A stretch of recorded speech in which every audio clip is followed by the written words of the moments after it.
बिस्मिल्लाहिर्रहमानिर्रहीम। अस्सलाम वालेकुम नाज़रीन, आज मैं आपके साथ चिकन शामी कबाब की बहुत ही मज़ेदार रेसिपी शेयर करूंगी। इस रेसिपी को मैंने बहुत ही इजी तरीके से रेडी किया है, तो आपने वीडियो को एंड तक लाजमी देखना है। सबसे पहले मैंने एक पैन लिया है, उसमें मैंने आधा किलो चने की भीगी हुई दाल ली है। दाल मैंने आधे घंटे से भिगो कर रखी हुई थी और आधा किलो ही मैंने बोनलेस चिकन लिया है, वो भी मैंने ऐड कर दिया है। उसके बीच में मैंने अब 1 चम्मच लहसुन और 1 चम्मच अदरक पेस्ट भी ऐड किया है। नमक भी आपने हस्बे ज़रूरत लेना है और लाल गोल साबुत मिर्च भी आपने ऐड करनी है। गरम मसाला भी मैंने थोड़ा सा लिया है, वो भी ऐड कर दिया है और 2 गिलास मैंने साथ ही पानी भी ऐड कर दिया है। अब इसको अच्छी तरह से हम मिक्स करेंगे और लो फ्लेम पे पकने के लिए रख देंगे। 40 से 45 मिनट के बाद मैंने इसे दोबारा ओपन किया है, तो दाल और चिकन अच्छी तरह से गल चुके हैं। थोड़ा सा पानी है, हम इसे फुल फ्लेम पे खुश्क कर लेंगे। अगर आप इस रेसिपी को जल्दी में बनाना चाहती हैं, आपके पास टाइम कम है, तो आप इसे प्रेशर कुकर में भी बना सकती हैं।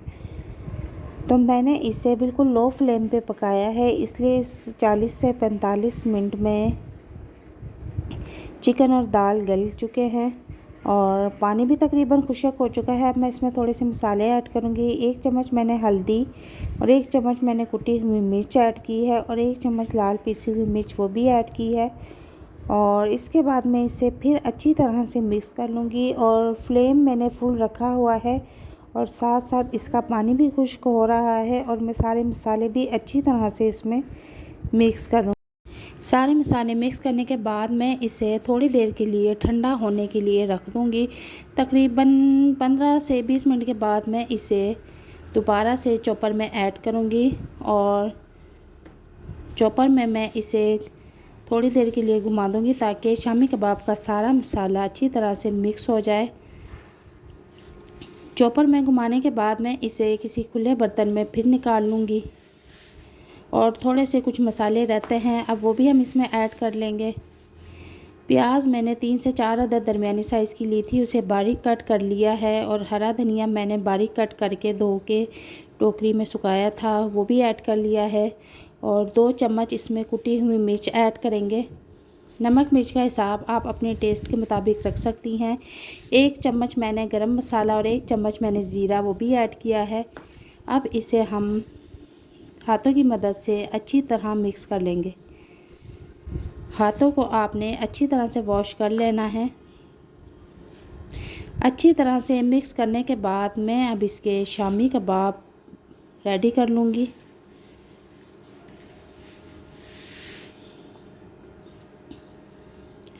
थोड़ा सा पानी एक कोली में हम साथ रख लेंगे और शामी कबाब मैं आपको एक रेडी करके दिखाऊंगी।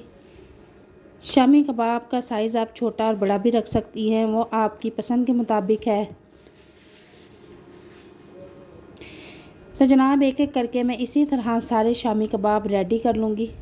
अब इसके बाद मैं चूल्हे पर तवा गरम होने के लिए रख दूँगी और उसमें थोड़ा सा ऑयल ऐड करूँगी। ऑयल गरम होने के बाद मैं उसमें एक एक करके शामी कबाब रखती जाऊँगी और आपने चूल्हे का फ्लेम बिल्कुल मीडियम रखना है, ना ज़्यादा लो रखना है ना ज़्यादा हाई रखना है और मीडियम फ्लेम पे आपने इन्हें कुक करना है। थोड़ी देर बाद हम इनकी साइड भी चेंज करेंगे। माशाल्लाह से बहुत ही खूबसूरत कलर आया है। हमारे शामी कबाब बहुत ही मज़ेदार यम्मी बनकर रेडी हो रहे हैं।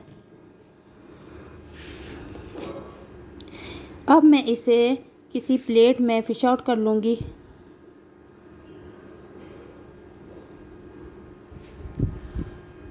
शामी कबाब तकरीबन रेडी हो चुके हैं। अब मैं इन्हें एक एक करके प्लेट में निकाल लूँगी और माशाल्लाह बहुत खूबसूरत और बहुत ही मज़ेदार शामी कबाब रेडी हुए हैं। आप इस रेसिपी को अपने घर में ज़रूर ट्राई कीजिएगा और अगर हर बार की तरह आपसे गुजारिश है कि अगर आप हमारे चैनल पर नए हैं तो हमारे चैनल को ज़रूर सब्सक्राइब कीजिएगा और पूरी वीडियो देखने के बाद हमें कमेंट में ज़रूर बताइएगा कि आपको वीडियो कैसी